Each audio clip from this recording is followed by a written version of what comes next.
Several public representatives whose names were being touted about recently as possible defectors expressed these views to the media today.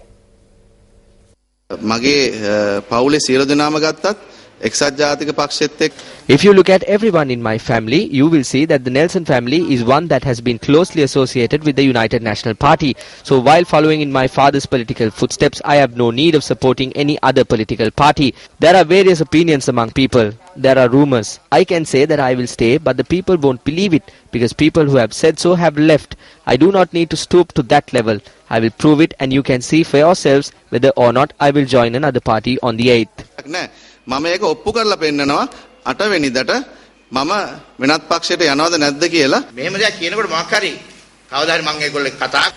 When something like this is happening, why are they fabricating falsehoods when there isn't even a hint that I spoke with them or spoke to them over the phone? This is not just a tabloid system. They can publish some more things. But sit down and show us if there was even a hint about Ranjit Siambalapitiya or whether he spoke to them with frustration. If you cannot prove it, then please apologize to the people of this country during this election campaign. The government made the first bid with 1 million rupees. Then they bid higher and it went up to 2.5 million rupees. Then the chairman came and said all privileges would be given and that discussions are being held with everyone at the grassroots level. They have approached me from the beginning in this way. I believe I have all the information and phone records regarding this. I can give this to be examined by anyone at any time.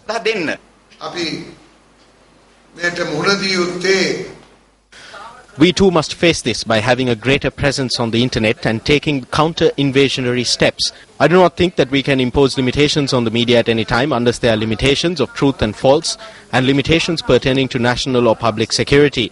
But we have to establish a mechanism. We need a system to respond to these defamatory and false statements that are being made through the internet.